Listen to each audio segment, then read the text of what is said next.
जब 8.5 लाख की लूट हुई थी तो उस रात आपने पीड़ित को ही थाने में बंद कर लिया और पीड़ित के साथ अबोध बच्चे को भी बंद कर लिया जिसकी उम्र 11-12 साल थी।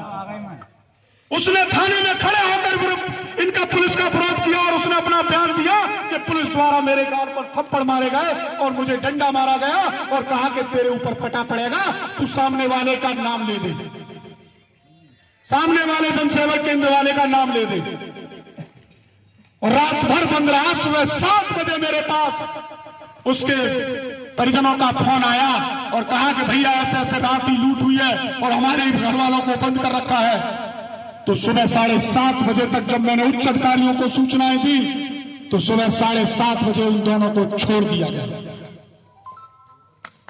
तब कहा जा रहा था कि लूट की जांच कर रहे हैं हम और उनको पीटा जा रहा था और सामने वाले केंद्र पर आरोप लगाया जा रहा था। और कल मैंने देखा सोशल मीडिया पुलिस कासगंज की ट्विटर हैंडल पर कि एडिशनल एसपी राजेश भारती बैठकर मुस्कुराकर कह रहे हैं कि हमने 4 अपराधियों को पकड़ा है जिन्होंने 8.5 लाख की लूट की थी। अगर मैं उसमें इन्वॉल्व नहीं होता, भारतीय किसान यूनियन स्वराज अगर सही तरीके से उसकी बात उच्च अधिकारियों तक नहीं पहुंचाता ट्वीट एक्स के माध्यम से, तो आज जो वो कह रहे थे कि 8.5 लाख के अपराधी पकड़ लिए गए, वो नहीं पकड़े जाते, अपराधी खुलेआम घूमते और उसी बेचारे लुटे हुए पीड़ित को ही जेल में बंद कर दिया जाता। सही कह रहा हूं या गलत कह रहा हूं?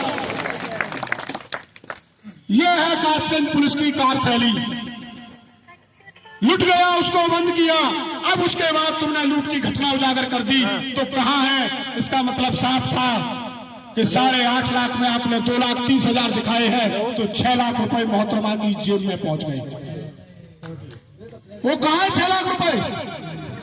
एक बात बताइए, 3 दिन में मैं आपको 8.5 लाख रुपए दे रहा हूं और सबसे पहले ये कह रहा हूं कि 5 दिन तक ये रुपया पकड़ना नहीं चाहिए, तो क्या आप उसकी खरीदारी करने जाओगे या रुपया दुबकाने जाओगे? सबसे पहले दुबकाने को प्रयास करोगे कि रुपया दुबका हो जाए, खरीदने की कोशिश तो करो ही ना। तो फिर मोहतरमा ये बताइए, जब उन पर 2,30,000 पकड़ा गया तो बाकी 6 लाख रुपया किन्ने खा गया, कौन ले गया भैया? तो इसका मतलब साफ है कि पुलिस अधीक्षक अंकिता शर्मा की जेब में वो रुपया चला गया। मैं एक घटना बता रहा हूं, बिल्कुल सत्य घटना, मेरी आंखों के सामने की है सत्य घटना।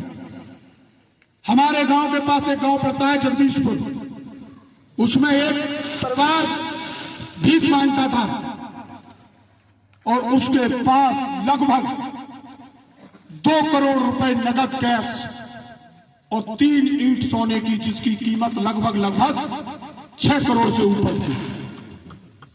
और पुलिस ने जब वो पकड़ी और पकड़ने के बाद उन रुपयों को जब काउंटर पे लगाकर गिना गया तो एडिशनल एसपी अलीगढ़ और मैं भी वहां मौजूद था, तो मैंने अपने जीवन में इतना पैसा कभी नहीं देखा जब उन रुपयों को गिना जा रहा था। तो जूस एक मुझे एडिशनल साहब ने मुझको भी पिलवाया और अपने भी पिया, ऐसी गर्मी पड़ रही रुपया गिनती पर।